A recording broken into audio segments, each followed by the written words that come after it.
နေရတော့စက်သားပေါင်းလို့မှဖြစ်ပါတယ်သူများတွေတော့ဝက်သားပေါင်းမှာရှမ်းလို့ပေါင်းမှာဖြစ်ပါတယ်ဒါလေးကတော့ခရမ်းချင်လေးနဲ့စက်သွန်လေးနဲ့ဒါလေးကတော့ဖဖရွက်တေးနဲ့ပင်စိမ်းရွက်နဲ့ပြီးတော့စက်သွန်မိတ်နဲ့လုံးလေးဆင်းထားတာဖြစ်ပါတယ်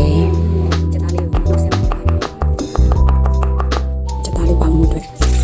ဒီလေးပေးရမှာဖြစ်ပါတယ်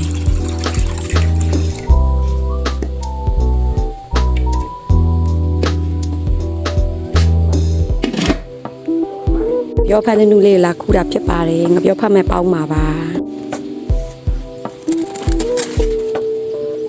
ရတာအတွက်စားထဲတယ်ပြီးရင်ခမောနင်းငယ်ထဲမယ်ပြီးတော့ဘယ်ပုံမုံလေးအနည်းငယ်ထဲမယ်ဒီမကြိုက်ဘူးဆိုလို့ရှိရင်တော့မထဲနဲ့ပေါ့နော်ကိုတရားတော့ရှမ်းဝတ်သားထုတ်ပုံစံမျိုးပေါ့ဒါကတော့ဝတ်သားမစားတော့စက်သားထုတ်ရှမ်းစက်သားထုတ်လို့ဖြစ်တဲ့အတွက်ကြောင့်မို့ဒါလည်းဘဲပုံနဲ့အနေနဲ့ထည့်တယ်မကြိုင်တော့ဘဲပုံမထည့်ပါနဲ့ခက်ခဲလေးစားချင်လို့ကျဥတလုံးဖောက်ထဲမှာဖြစ်ပါတယ်ဒီရွာမှာဝတ်သားထုတ်ပေါ့နော်စက်သားကတော့ရွာမှာတော့တိတ်နေမှာတော့တိတ်မလုပ်ပါဘူးကျွန်တော်ဒါပေမဲ့ကျွန်တော်တို့ဝတ်သားမစားတော့စက်သားနဲ့ဒီကျဥကတော့မထည့်လဲပဲရတယ်ရွာမှာဆိုတော့မထည့်ပါဘူးနော်ကွာကျွန်တော်ဖတ်နဲ့ထုတ်မှာဖြစ်ပါတယ်ဝါးကြည်တောင်းနဲ့ထည့်လဲစားကောင်းပါလေ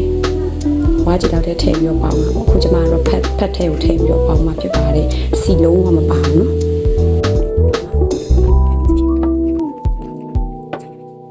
မျိုးပေါင်းပြမှာဖြစ်ပါတယ်ဒါလေးကတော့ဖတ်လေးနဲ့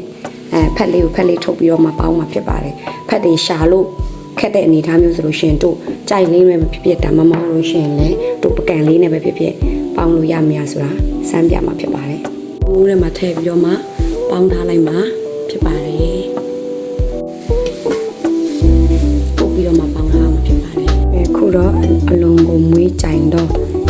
စက်သားအငွေတွေတော့မှစက်သားပေါင်းလေးနဲ့ကြောက်ရှင်းလို့ပြမှာစက်သားပေါင်းလေးရပါပြီရှင်စီလည်းမပါဘူး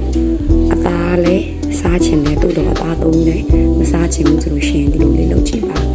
ဒါလေးကတော့ဒီကန်နဲ့ထည့်ပြီးတော့မှဒါထည့်တဲ့အနေထားပေါ့နော်ဒါလေးကတော့နည်းနည်းလေးတော့ရှိမယ်ဒါဒီလိုဒီရာဆိုလို့ရှိရင်ကပြန်ပြီးတော့မှဒီအထုပ်လေးတိုင်းမီးလေးနည်းနည်းလေးတော့ကင်မယ်ဆိုလို့ရှိရင်ဖက်နန်လေးမွေးနေဖြစ်ပါတယ်ပကံများလေးတွေထည့်ပြတာပါလေဒါလေးကတော့စက်သားပေါင်းစီမပါအသားသုံးလဲအသားကြီးလည်းမစားချင်ဘူး